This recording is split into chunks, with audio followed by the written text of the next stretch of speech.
శివాయ. ఓం నమో నారాయణాయ. ఓం శ్రీ నరదృష్టి నివారణ కాళభైరవాయ నమో నమః.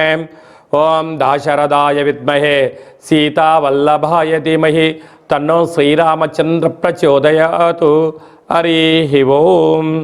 మా ఛానల్కి స్వాగతం. చూస్తున్న వీక్షకులకు ప్రేక్షకులకు ప్రియ కాళభైరవ భగవద్బంధులకి స్వాగతం పలుకుతూ మమ్మల్ని ఎంతగానో ఆదరిస్తూ ఉండబడినటువంటి ప్రియ సోదరీ మణులు అందరికీ కూడా సనాతన ధర్మ వీక్షకులకు సంరక్షకులకు శ్రీరామనవమి పండగ శుభాకాంక్షలు. అందరము రామనామాన్ని జపింపచేద్దాం, ధర్మాన్ని కాపాడుకుందాం, ధర్మబద్ధమైన జీవితాన్ని పొందుదాం. అయోధ్యలో రామ విగ్రహ ప్రతిష్ఠ అయిన తర్వాత మొట్టమొదటిసారిగా జరుగుతూ ఉండబడినటువంటి శ్రీరామనవమి కనుక రాబోయే కాలంలో మనం అందరము కూడా అయోధ్య వెళ్దాం, రాముడిని దర్శిద్దాం, రామతత్వాన్ని మనము తెలుసుకుందాం. 16వ తారీఖు 4వ నెల 2024 నుండి 30/4/2024 వరకు పుట్టినటువంటి వారందరికీ కూడా ముందస్తుగా జన్మదిన శుభాకాంక్షలు. గతంలో వివాహం చేసుకున్న వారికి వివాహ వార్షికోత్సవ శుభాకాంక్షలు. ద్వాదశ రాశుల్లో గ్రహ గమనాలు ఒకసారి వీక్షింపచేద్దాం. మేషరాశిలో రవి మరియు గురు సంచార స్థితి, కన్యరాశిలో కేతు సంచార స్థితి, కుంభరాశిలో కుజుడు మరియు శని సంచార స్థితి, మీనరాశిలో బుధుడు శుక్రుడు మరియు రాహు సంచార స్థితితో ద్వాదశ రాశుల్లో గ్రహ గమనాలు ఈ విధంగా ఉన్నాయి. తులారాశి వారు చైత్రమాస పూర్ణిమ సందర్భంగా ఎలాంటి విధులను పాటించాలో ఈ వీడియోలో సవివరంగా సంపూర్ణంగా తెలుసుకుందాం. తులారాశిలో ఏ నక్షత్రాలు వస్తానగా చిత్తా నక్షత్రంలోని 3వ పాదం 4వ పాదం, స్వాతి నక్షత్రంలోని 4 పాదాలు, విశాఖ నక్షత్రంలోని 1, 2, 3 పాదములు కలిపితే తులారాశి. చాలామందికి పుట్టినటువంటి కాల సమయంలో డేటా బర్త్లో లేనటువంటి కారణం వలన పేరు యొక్క మొదటి అక్షరాన్ని అనుసరిస్తూ ఆ రాశిని తెలుసుకునే ప్రయత్నం చేద్దాం. రా, రి, శ్రీ, రు, రే, రో, తా, తి, తు, తే అక్షరాల వాడినప్పుడు తులారాశి జాతకులే. తులారాశి యొక్క అధిపతి శుక్రుడు. వీరికి జాతకరీత్య ప్రకారంగా 5వ స్థానంలో కుజుడు మరియు శని సంచార స్థితి, 6వ స్థానంలో బుధుడు శుక్రుడు రాహు సంచార స్థితి, 7వ స్థానంలో రవి గురు సంచార స్థితి, వ్యయంలో కేతు సంచార స్థితి ఉండడం వలన వృత్తులలో, ఉద్యోగాల్లో, వ్యాపారాల్లో, సాఫ్ట్వేర్ ఉద్యోగస్తుల్లో, చేస్తున్న సేవా రంగాల్లో చాలా సున్నితంగా ఆలోచించగలగాలి. మౌనం, ధ్యానం, ఆధ్యాత్మికత, ప్రతి విషయం పైన అవగాహన చాలా అవసరం. తొందరపాటు నిర్ణయాలకు ఇది సరైన సమయం కాదు అని చెప్పి గమనించాలి. మీ జన్మ నక్షత్రం రోజున అష్టమి పూర్ణిమ తిథుల యందున దూర వాయు జల ప్రయాణాలు పెట్టుకోకపోవడం ఉత్తమోత్తరం. అనవసర ప్రయాణాలు, ఖర్చులు పెరగడం, ఆవేశాలకు వెళ్ళడం, ఆర్భాటాలకు వెళ్ళడం, విందులు వినోదాల్లో పాల్గొనే పరిస్థితి చాలా అధికంగా ఉంటుంది.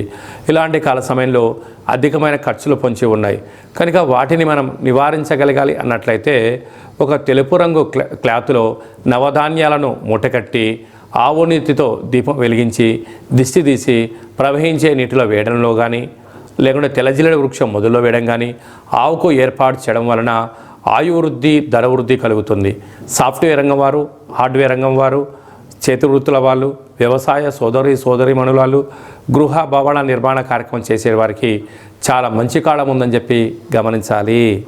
ఏప్రిల్ నెలలో ద్వితీయార్థంలో ముఖ్యమైనటువంటి పండుగల గురించి క్లుప్తంగా తెలుసుకుందాం. 16వ తారీఖున చైత్రమాస శుద్ధ అష్టమి మంగళవారము పుష్యమీ నక్షత్ర సందర్భంగా మనమందరము కూడా కాళభైరవ స్వామిని స్మరిద్దాం, కాలాన్ని అనుకూలంగా తెచ్చుకుందాం. గృహంలో వాస్తు, నరదృష్టి, యంత్ర మంత్ర తంత్ర పరతంత్ర తాంత్రిక దోషాలను తొలగించుకుందాం. కుష్మాండ దీపాన్ని వెలిగించుకుందాం. విద్యాకర్షణ, వ్యాపారాకర్షణ, జ్ఞానాకర్షణ తెలుసుకుందాం. అలాగనే కాళభైరవ స్వామి యొక్క స్మరణ చేయడం వలన అష్ట కష్టాలు తొలగిపోయి అష్టైశ్వర్యాన్ని కలుగుతుందని గమనించాలి. మీకు ఇంట్లో చేసుకోవడానికి కుదరకపోతే ఈ కింద నెంబర్ సంప్రదించినట్లయితే మన యొక్క దేవాలయంలో కాళభైరవ స్వామి యొక్క పూజా కార్యక్రమాలని మీకు ప్రత్యక్ష ప్రసారంగా కూడా చూపించడం జరుగుతుంది. కనుక మీరు పూజా కార్యక్రమంలో పాల్గొనాలి అన్నట్లయితే మీకు గోత్రనామాల్ని వాట్సాప్ చేయగలరు. అలాగనే మనకు 17వ తారీఖున శ్రీరామనవమి కనుక మనమందరము కూడా శ్రీరామస్వామి వారి యొక్క కళ్యాణంలో పాల్గొందాం. అక్షంతల్ని, తలంబ్రాలని మనం తలపైన వేసుకుందాం. అష్ట కష్టాలని తొలగింప చేసుకుందాం. 23వ తారీఖున చైత్రమాస శుద్ధ పూర్ణిమ చిత్తా నక్షత్ర సందర్భంగా మన తెలంగాణ రాష్ట్రంలో ఉండబడినటువంటి మినీ అమర్నాథ్ యాత్ర అని చెప్పుకోబోతున్నటువంటి మనకు సలైశ్వర క్షేత్రాన్ని దర్శిద్దాం, స్నానం చేద్దాం, గ్రహ దోషాలను తొలగించుకుందాం, ఆధ్యాత్మిక యాత్ర చేద్దాం, స్వామివారికి ఆశీస్సులు పొందుదాం. ఇంకనూ ఈ ఏప్రిల్ నెలలో ద్వితీయార్థంలో ఇంకనూ విజయం సాధించగలగాలి అన్నట్లయితే ఈ యొక్క పాత్ర కంచు పాత్ర అంటారు. అంటే మనకు రాసులు 12 ఎలా ఉంటాయో, లగ్నాలు 12 ఎలా ఉంటాయో 12 రాసులు ఇందులో అచ్చు వేయడం జరుగుతుంది. ఈ యొక్క పాత్ర కంచు పాత్ర అవ్వడం వలన ఇంట్లో ఉదయము సాయంత్రము పూజ చేసిన తర్వాత శబ్ద తరంగాలను సృష్టించడం వలన అద్భుతమైనటువంటి ఆకర్షణ కలుగుతుందని చెప్పి గమనించాలి. ఒకసారి చూద్దాం.